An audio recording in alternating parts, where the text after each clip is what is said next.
He's Frank Rapley. He's with Tennessee Valley Authority. All right, a little bit about Frank. Frank has 30 years of experience in the electric utility industry. He currently leads the Energy Rights Solutions for the home group in the Tennessee Valley Authority's Energy Rights Solutions organization. Previously, he led TVA's Energy Efficiency Program Design Group and also served as communications manager for TVA's Customer Resources organization. His utility experience includes 4 years at Energy, where he was director of communications and later NRG's market representative at the New York Independent System Operator. All right, so with that, Frank, I'm going to turn it over to you. Thanks so much, Molly, for having me. In one moment here, and I will try to get my slides up the screen, and we will take it away. Sounds great. And hopefully you can see that now. Yep, it looks great. Let's put that in. Perfect. Okay. Well, thank you so much, first of all, for allowing me to speak today. I'm really excited about this panel and the work that we're all doing in this energy burden space. So I'll just go ahead and dive in. Just a little bit about the TVA. We are the nation's largest public power producer. We're a wholly owned federal corporation. The board is our regulator. They are appointed by the president and confirmed by the Senate. We provide wholesale electricity to about 10 million residents in a 7-state area. It's the Southeast, so it's Tennessee and surrounding states. We have 153 local power companies that are our customers and our partners. These range from the Memphis Light, Gas, and Water, City of Memphis, which is our largest, to small rural cooperatives that may only have 4,000 or 5,000 customers, and everything in between across our 80,000 square mile service territory. So when we think about the states that we are operating in, household incomes are below the national average, and poverty rates are higher than the national average. So when you think about a state, for instance, like Tennessee, there are probably up to 40% of the residents of Tennessee families that might be able to actually be part of the Weatherization Assistance Program. They would qualify for it at 200% of poverty level below. So that's where we start. And then energy burdens in particular are high, basically because of lower incomes, substandard housing, and our climate. It can be cold in the winter. And it's also very hot and humid in the summer.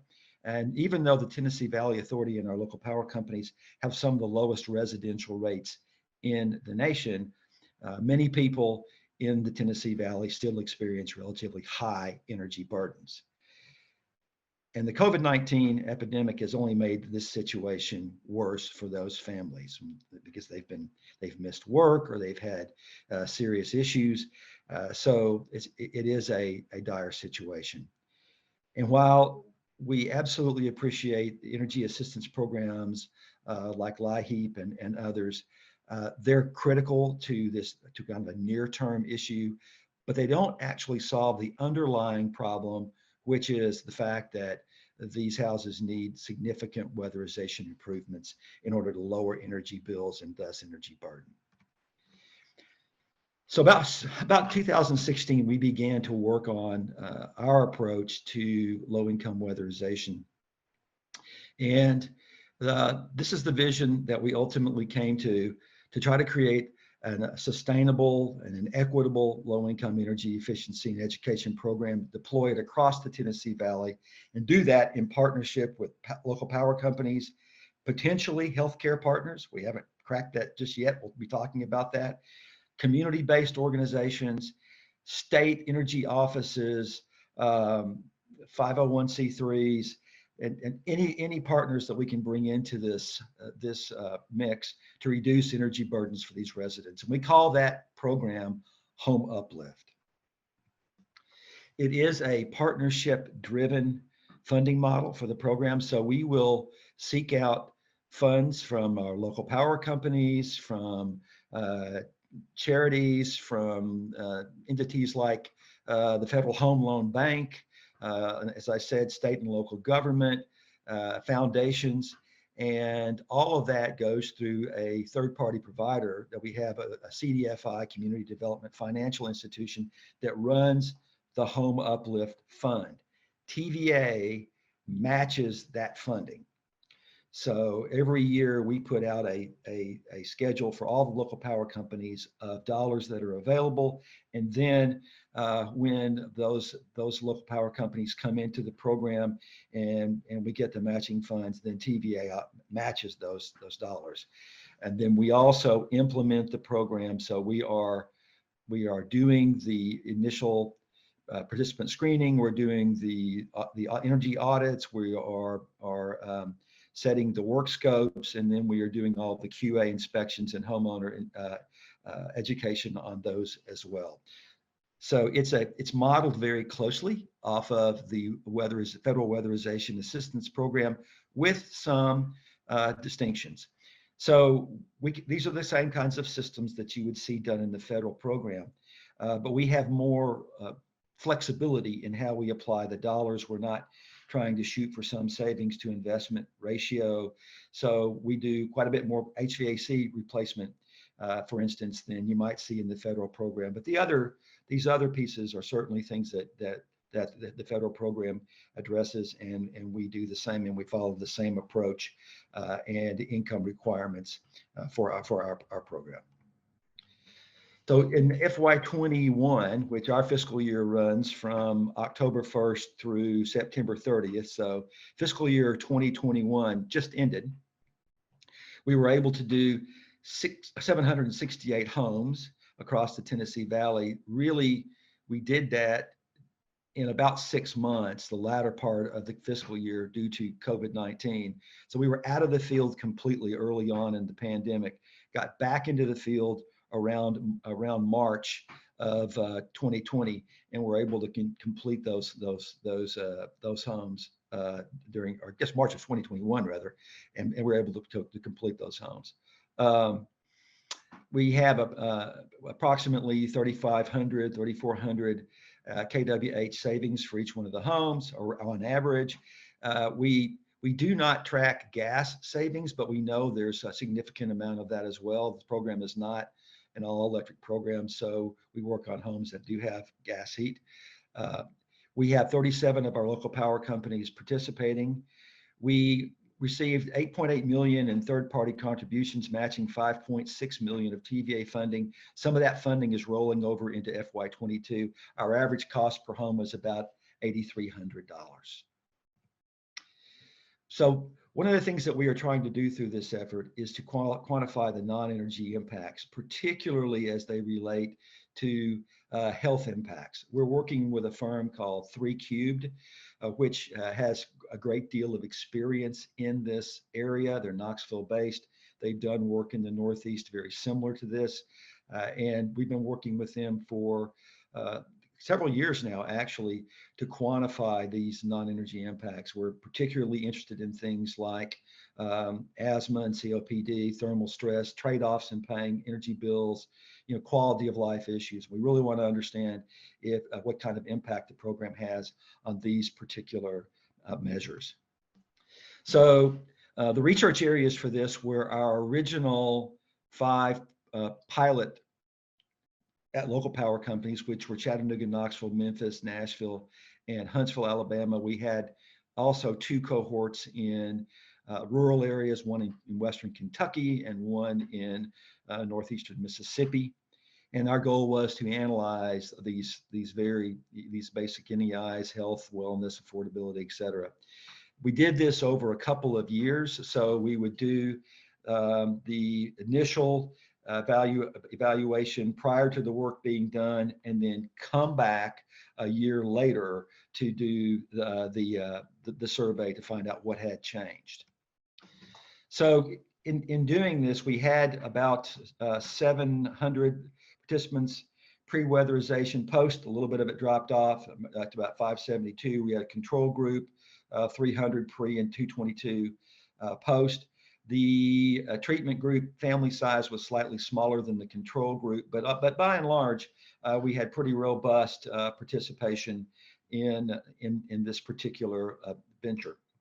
Some of the health findings here that we have from this very first piece of the work were vast majority of these households no longer find it difficult to pay their energy bills. They don't worry about having to forego heating in the winter or cooling in the summer. And as you can see here, exposure to extreme temperatures was significantly reduced after the upgrade. So 40% reduction to heat, 37% to cold. And the total number of medical interventions was also reduced for participants, and it decreased in a significantly statistical level based versus the control group. But the effects of respiratory health were inconclusive in this first part of the study. And that was because we didn't actually target folks that had respiratory trouble. If they were in the house and had those conditions, we tracked it, but we didn't have big enough samples thus far to conclusively say we're having direct impact on that. And so that's really the next piece of what we are going to be trying to do, is to really bore into asthma and COPD and understand what those improvements and effects are. And then to do that, we are about to start some new research. First of all, we are working with TennCare, which is the state provider of Medicaid for Tennessee, so that we can look at actual healthcare data pre and post. And 3Cube will be doing this research, and we'll be analyzing that information. We also have much more research that we're going to be launching, particularly in rural counties. Most of our research has happened in the metropolitan areas, but we're branching out into some very rural areas and some very distressed counties. So we'll have that coming in. And then once we've completed this work, we'll put together a meta-analysis to cover all of the findings that we have. So there is a significant amount of additional work that we are doing. So why? I guess one of the questions that might be asked here is, why are we doing this? Well, the major reason for this is we believe if we can conclusively prove that there are health impacts that have value to Medicare, Medicaid implementers, perhaps there's a way to, at some point, build a business case for some kind of cost share to be able to do even more homes and capture that value as a resource. So with that, Molly, I think I will hand it back to you. Thank you very much. All right. And we're going to keep you on the spotlight for a few minutes because I think we have time to answer a few questions from the audience. I did pop a question I had in the chat, but I would love it if Frank could answer my question later, and I'd like him to answer yours first. So please, everyone, do put a question in the chat if you have a question for Frank.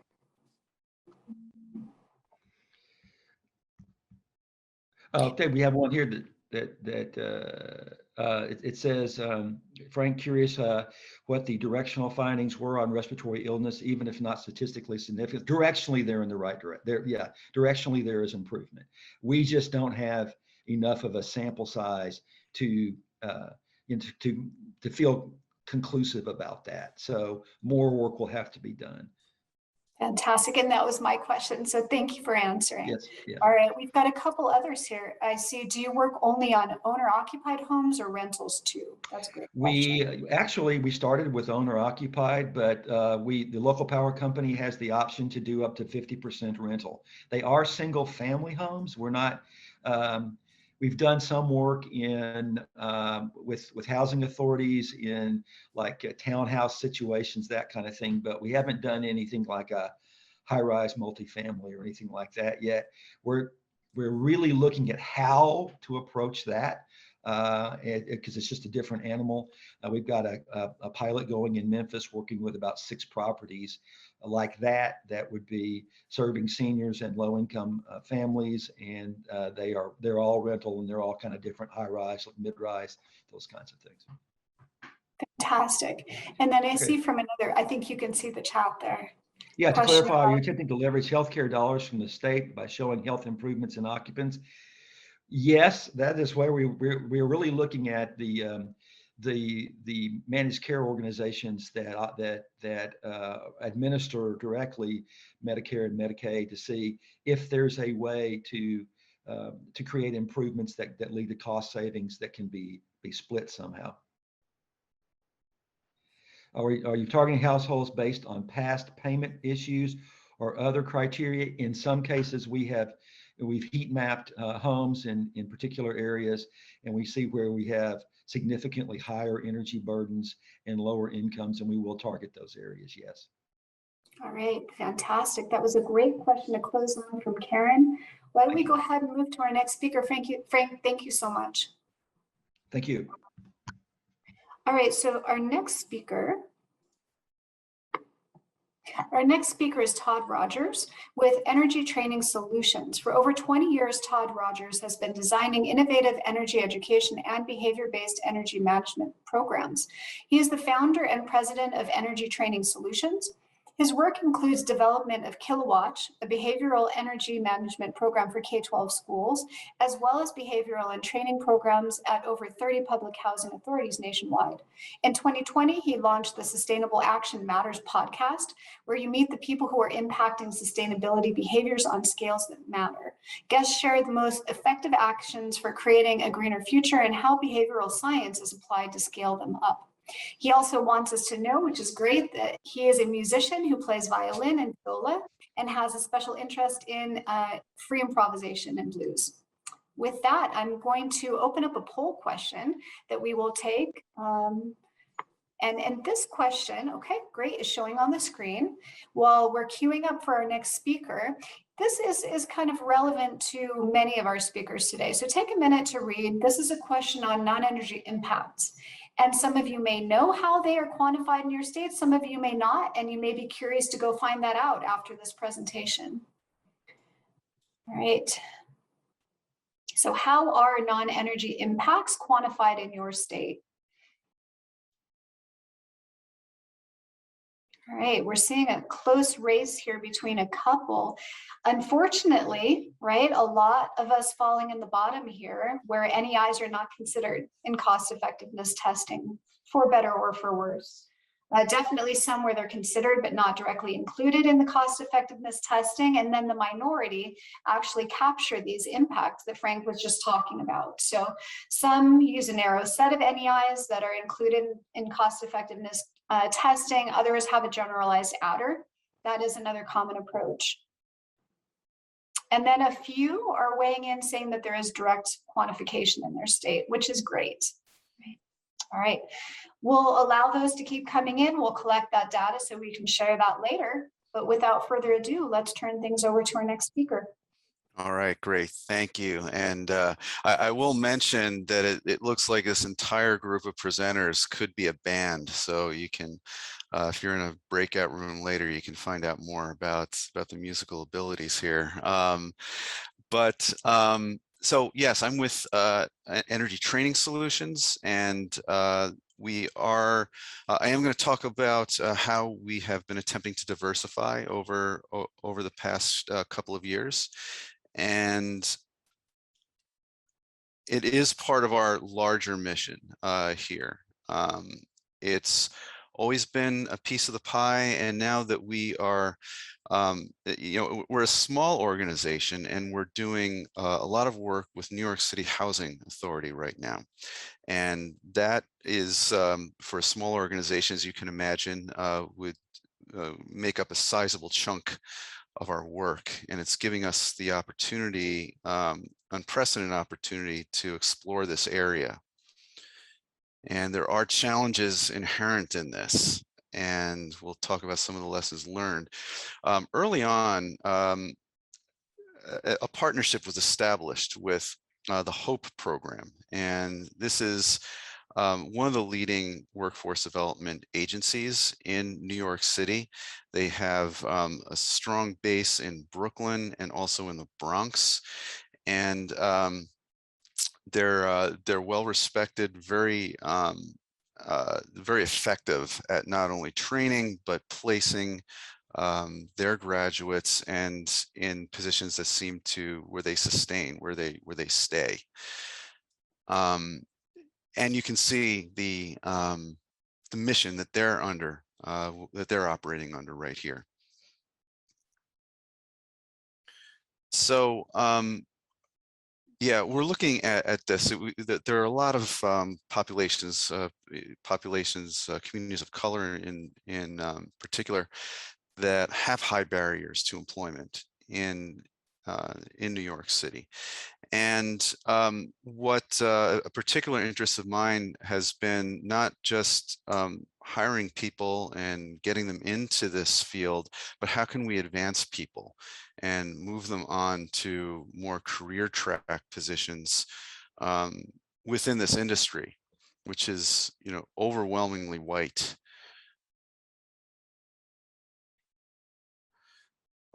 So we have established this partnership where we are identifying Hope graduates that are a good fit for us. And we have, as you see on the side, it talks about some of the impact that Hope graduates are making in our company. And again, this is a very small company, so that's a very large impact with those numbers. And let me see. I guess what I want to mention here, in terms of what people are doing, on the left, we're seeing people in our engagement team. We do a lot with resident engagement in New York City housing. And I should also mention that you know, we have this number of people through the HOPE program. We have even more staff who are coming in as NYCHA, or New York City Housing Authority residents. And so kind of the entry level position is to come in as part of our engagement team. It's important for residents to understand work that is happening. This is all being done under an energy performance contract, where measures are being installed in their apartments. And one of the unique things about New York City housing compared to any other housing authority in the country is that if a contractor knocks on your door and says, I've got all this great stuff I want to install in your apartment, you can say, no thanks, and slam the door. So it's very important for us to build these relationships. And from there, we have people who move on to taking on more of a role of monitoring the installations, keeping track of the progress of the installations, doing data entry on that, as well as making sure that expediting work for the contractors, getting doors open, and also serving as site safety representatives and assistant construction managers. And we also have had staff that have moved into working on energy audits within New York City housing for future phases that are coming along the way, and for doing monitoring and verification inspections. We just had someone out this morning out doing monitoring and verification inspections, which are what happen afterwards. It's part of after energy performance contract, you have the equipment installed. We go back year after year to make sure things are in place and working as they should. Now, here's kind of the interesting thing about the partnership with HOPE is that not only are we getting employees through them, we are feeding back into their model by developing and implementing the actual training courses and advising on what directions they might go and what they might be providing their students with. So here we see a student in one of our building performance workshops. And we also do programs on climate change, green infrastructure, lighting technology, billing. So all these are topics that we help out with in terms of their programming. And I'm just going to share this because it's fun, and it speaks to the excitement that we're going for in these projects.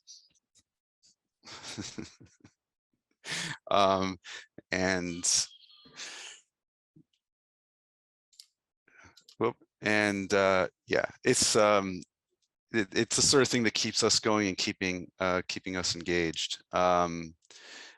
And looks like that stuff on the bottom you can disregard at the moment. Looks like that's a vestige from another PowerPoint, but this just goes through Hope's job readiness aspect, just beyond these subject matter trainings. They are also providing a strong foundation in job readiness skills. However, because of the population, a lot of folks are coming through, and they are. It might be the first time they're into the job market, or they might have had a spotty history because of various challenges they've suffered in the past. They have thin employment history sometimes, and often people require ongoing support, especially if they're going to move up and on within our organization. And the thing is that that makes this work is that Hope doesn't just give us these employees. They stay with us, they work with us, they become almost like an HR department. They're an HR support for us. If there are issues that we're running into, I can get on the line, we can work on a strategy for somebody. Sometimes we'll have somebody take a breather, and they'll go and they'll work with somebody over there, and I'll rely on Hope to tell me if and when that person might be ready for another shot at it.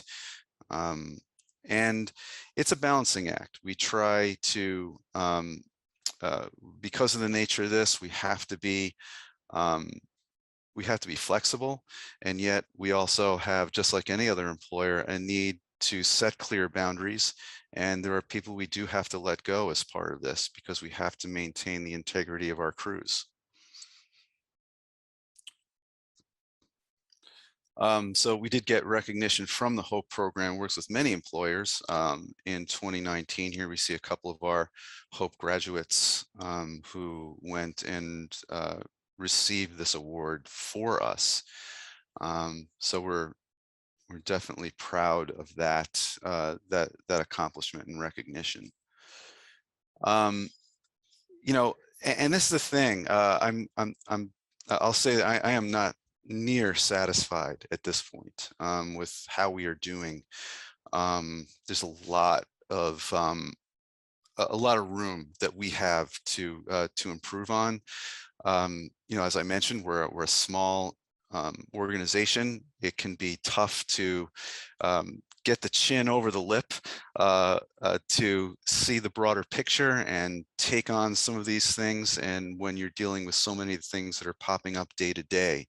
But these are the types of things we want to be doing, getting a more structured training pathway for our employees, to making our discipline procedures more progressive. We've already done a lot in this area, but we're still having people fall through the cracks sometime. And also looking at getting employees matched up with new employees coming on in a more structured way. Just 3 ideas, and we're always looking for more. That's what I got for you. Well, that's a lot. That was so inspiring. I would love to open this up to questions. There were a couple questions in the chat. The first one that I'm seeing is questioning, is this program similar to Youth Build? Are there participants 18 to 21 years or older? Or are they older? Yeah, so the Hope program actually has several programs within their programming, and one of them is Youth Build. So Youth Build is a separate program. I don't know if I gave the actual name of the program where we are most concentrated is called Sustainable South Bronx. And that is very focused on sustainability and also various construction certifications that folks can get. But they did just recently start a youth build program, and we are, I am going in and providing training to participants in that program as well at this point. Exciting. Yeah. Other questions from the audience? While we're waiting for more questions, I do have a question. What do you think it would take to scale this up to other parts of the country? Because I grew up in Los Angeles, and there are many parts of Los Angeles, any big city you tackle could use this. And then beyond that, probably non-large cities as well, small cities. What is your thought on how this could be scaled? Do you think that Hope could operate in other cities effectively? Do you think it's something broader than that? I don't think Hope would be interested in that, but the thing is, while Hope is an incredible organization and has their unique qualities, there are others, and I think that's really what it's more about, is about letting folks know, making these partnerships, or maybe brokering these kinds of partnerships with the existing workforce development programs that are out there. I know that, for instance, and states are doing such things. NYSERDA in New York State, I know, is putting dollars directly into these workforce development agencies, and hopefully there's some effort within that to link to the contractors who can be putting these folks to work. But it's I think that's really it. I've been to a few forums where a number of Hope-like agencies have come together, and to try to get them interested in these areas of sustainability and connecting with people like me. So I think that's part of it also. Fantastic. All right. If there's no more questions, then we'll turn to the next speaker. Thank you so much. Sure. All right, and we'll go ahead and load another poll in while we are queuing up our next speaker. So poll number 2, which of the following have you used in delivering or participating in an energy efficiency program? Select all that apply. Take a few minutes to digest those choices. Great, see a lot of new technologies coming in, a lot of technology-based applications. Okay, apps, very well represented, especially apps giving feedback on energy usage, very powerful. Okay, some of the crowdsourcing ones coming in. These are a newer technology, but I think that there's a lot of potential there. I know some groups related to NYSERDA and in New York are using crowdsourced information gathering apps to figure out differences in experienced heat throughout different parts of the city, looking at that around urban heat islands. Fascinating. All right, so it looks like by far feedback apps for energy use are the most common, but I would bet a lot of these start moving behind that. All right, well, we'll continue to collect data in that poll, but let's turn things to our next speaker. Our next speaker is Joe Van Clock from Apex Analytics. Joe Van Clock is an associate director at Apex Analytics, where he brings qualitative research expertise to a range of program evaluation and market research projects. He is curious about why people do the things they do or don't do other things, right? So somebody who's very interested in behavior, and hence why he's speaking to us today. Like saving energy, and has found opportunities to apply that curiosity to help programs reach people that are otherwise hard to serve. Joe has more than 10 years of experience evaluating equity-focused programs around the country. All right, that's a great start off. Joe, why don't you go ahead and take it from here? Thank you. Great, thanks. So yeah, today I'm going to talk about some research we did for Fort Collins Utilities, looking at an income qualified rate discount program that they offered and how that has kind of impacted the people who received it.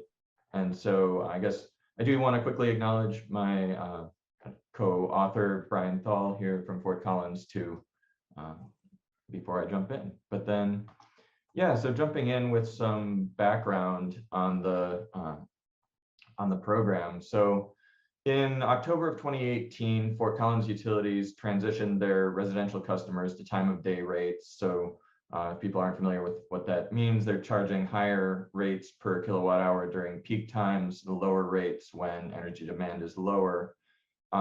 There was some concern with that transition would, disproportionately burden lower income customers who might have less flexibility around their energy use. And so as a solution, Fort Collins developed the Income Qualified Assistance Program, which gave a 23% rate discount to customers who met the program's income requirements, which were tied to the income requirements for Colorado's Low Income Energy Assistance Program.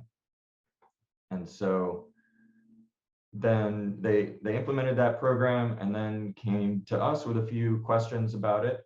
So for one thing, and I've thrown in some pictures of my dog here just to kind of give a little, keep people on their toes. It's late in the conference. I'm the third speaker here, so just a little spice there. And so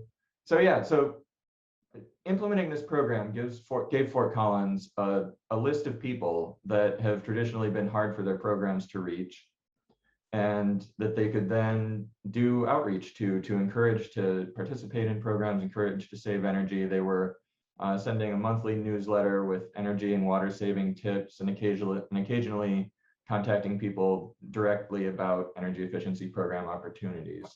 And so they wanted to know, is this increased engagement that they're having leading to energy savings, or does the kind of classic economic argument win out that when you lower the price of something, demand goes up? And so that was the first piece of the research that we did, was doing a billing analysis to investigate that.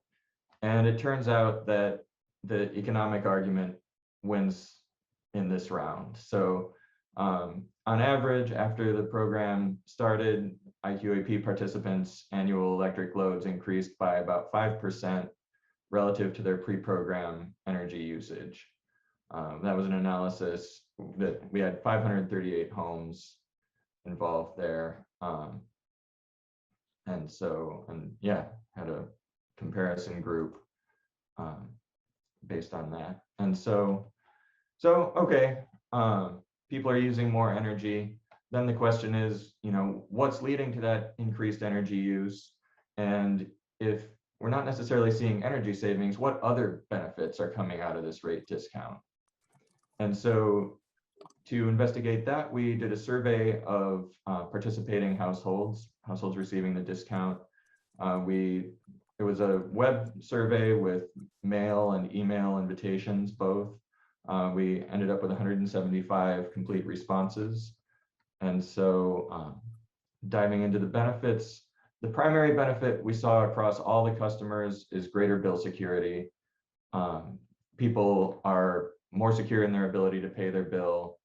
But we also saw some, major benefits, non-energy, non-financial benefits in terms of increased comfort, maintaining a healthier home, not needing to, and again, related to the ability to pay, but not needing to choose between utility bills and other necessities. And really not as many people saying, oh, this was a nice discount and I can spend more on things I want. These are, this discount is really helping people pay for the things they need and keep their homes healthier and more comfortable. And one thing that really stood out in terms of trying to answer that question about why did energy use increase, what's going on there, is that when we compared people whose energy use increased, energy use didn't change, energy use decreased, the people whose energy use increased really stood out in terms of saying that they were more comfortable after receiving the discount. They were able to keep their home at a more comfortable temperature. So, in total, we had 88% of those whose use increased saying they're more comfortable, compared to 65% of those whose use decreased. And so yeah, we're seeing a big big increase in comfort there, and that's kind of where that increased energy use is going.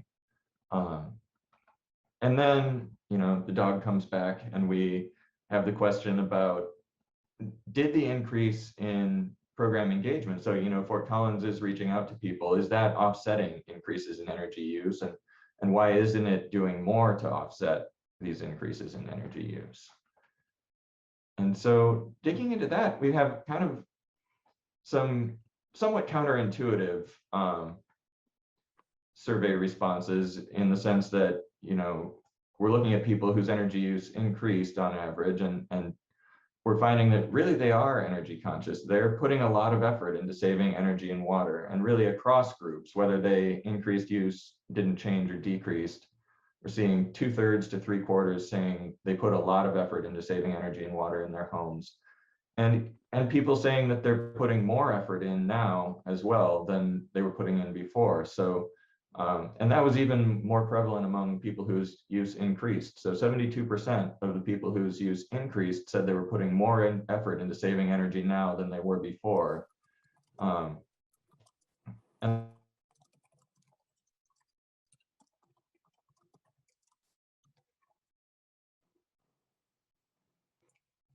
It looks like we might have a frozen. and that's even more than people whose use decreased.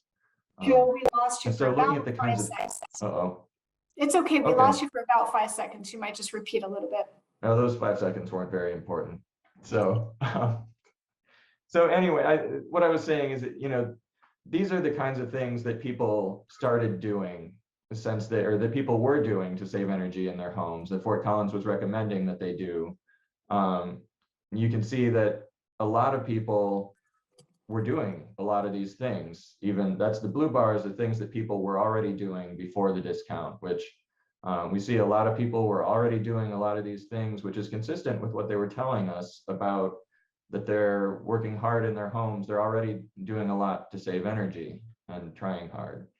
And we also see that, there's a notable group of people in green here who started doing these actions after receiving the discount. So, kind of attributing that to the outreach they were getting. So they've taken these things on, started doing new things, replacing light bulbs, closing the window curtains, closing the blinds to save energy. And so yeah, there is some effect. People are trying hard, but then, so it really kind of gets down to the ultimate question there of, so why isn't that then resulting in lower energy use? Why are participants are energy conscious? They're increasing their efforts to save energy.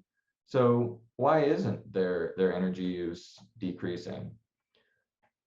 And that one thing we see is that, our kind of guess at answering this question is that there really just might not be a lot of remaining low cost and behavioral potential in these households, that we kind of might need to moderate our expectations for how far those low cost and behavioral actions can take us in terms of gaining energy savings in low income households. That, we do see that these rate discounts are providing important benefits. They're increasing bill security, improving comfort.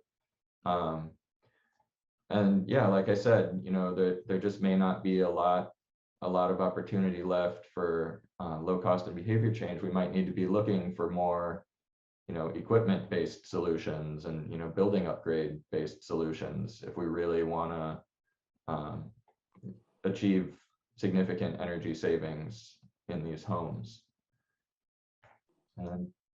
And that's my presentation. So I'm happy to answer any questions anybody has.